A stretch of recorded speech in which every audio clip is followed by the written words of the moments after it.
The last time Daniel saw Rocky was on a cold autumn morning, 3 years ago. His duffel bag was strapped across his back, and his army uniform was still stiff from storage.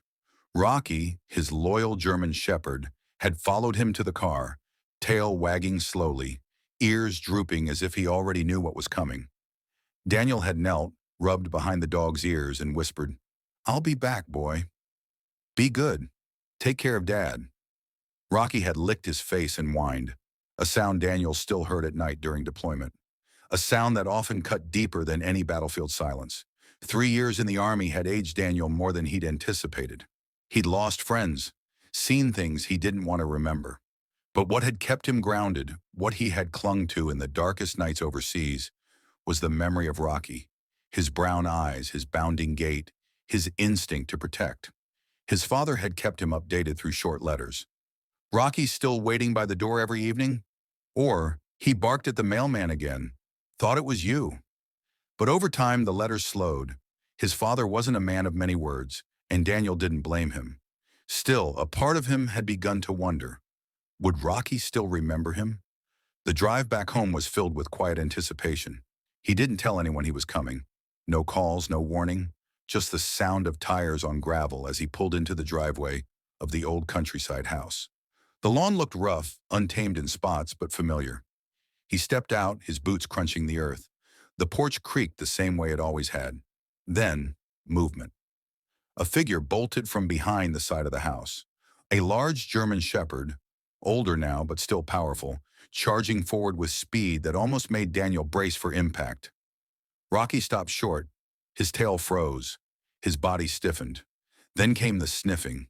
Quick, short bursts as his nose explored every inch of Daniel's pant leg and sleeve. His ears stood straight, quivering. His eyes widened. And then, Rocky let out a sharp cry. It wasn't a bark. It wasn't a growl. It was a broken, trembling whine, a sound from deep inside like a voice being freed after years of silence. His tail wagged violently, body twisting with emotion. He jumped on Daniel, not caring about the uniform or the weight. He cried again, this time louder, burying his head into Daniel's chest. Daniel dropped to his knees, hugging Rocky with both arms, tears streaming down his face. "I missed you, buddy," he whispered, his voice cracking. The dog whimpered in reply, licking his face desperately, almost panicked, as if trying to make up for all the lost time. The front door opened. Daniel's father stood there, frozen. His voice was low, gruff. He never stopped waiting. Every night, same time by the door. Daniel held Rocky tighter. "I thought he might have forgotten," he said. His father shook his head slowly. He never forgot. Not for a second. That night, Daniel sat on the old porch swing with Rocky pressed firmly against his leg, refusing to move more than a few inches away. The stars above the countryside were just as clear as he remembered, but everything felt different now. He was different. Rocky had grown older, gray beginning to dust the edges of his muzzle. But his spirit, his loyalty, hadn't faded a bit. Every sound, every glance, every breath he took was focused solely on Daniel. Even when Daniel went inside to grab a blanket, Rocky whined and scratched at the door until he came back out. Daniel's father had watched quietly from his chair inside the living room. He didn't say much, just gave Daniel a look that said more than words ever could. "I told you he'd remember." The next morning, Daniel woke up to find Rocky already at his bedroom door, lying patiently as if guarding him. His father was outside fixing the fence. Daniel poured a cup of black coffee and stepped into the crisp morning air, Rocky trotting beside him like they had never been apart. "He still doesn't let anyone near your room," his father called from the yard. "That door's been sacred since the day you left." Daniel knelt and hugged Rocky again.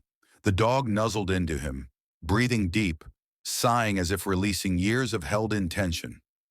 They went on a long walk through the woods behind the house. Every step stirred old memories. Daniel had walked the same trail dozens of times with Rocky as a puppy.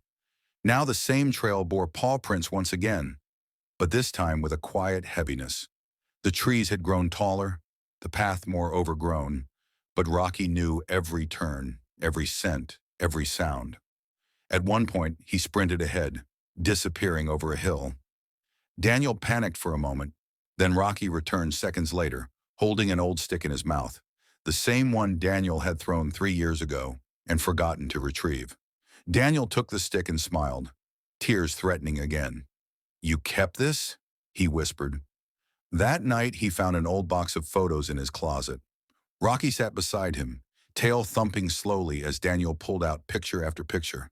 Training camp, family cookouts, Christmas mornings. One photo showed Daniel in high school, asleep on the couch with a small German Shepherd puppy curled up on his chest. That tiny pup had become his shadow, his protector, his best friend. Daniel's father sat across from him. "You remember the time he chased off that coyote?" Daniel laughed. "I was 11. Thought I was done for. He stood between you and it like a wall." Rocky, hearing his name, looked up, ears perked, eyes alert. Daniel reached out, rubbing his neck. "You always knew, didn't you? Who needed you the most?" Rocky let out a soft woof, tail wagging gently. Later that night, as Daniel lay in bed, Rocky crawled up beside him, just like he used to. His large frame barely fit on the mattress anymore, but he didn't care. He rested his head on Daniel's chest, let out a long sigh, and fell asleep. Daniel stayed awake, one hand resting on Rocky's back, feeling the steady rhythm of his breathing. He realized something then. Something deeper than the reunion, deeper than the loyalty. Rocky hadn't just remembered him, he had waited. Through every season, through every quiet night, through every door that opened and didn't reveal his best friend. He had waited with faith, and now he could finally rest. Rocky followed him everywhere, to the woodshed, to the mailbox, even to the old gas station in town. Everyone there knew Rocky. "Still waits for you, you know," the shopkeeper said, nodding toward the dog. "Every time a soldier came back, we watched him, always hoping." Daniel just nodded, his voice caught in his throat.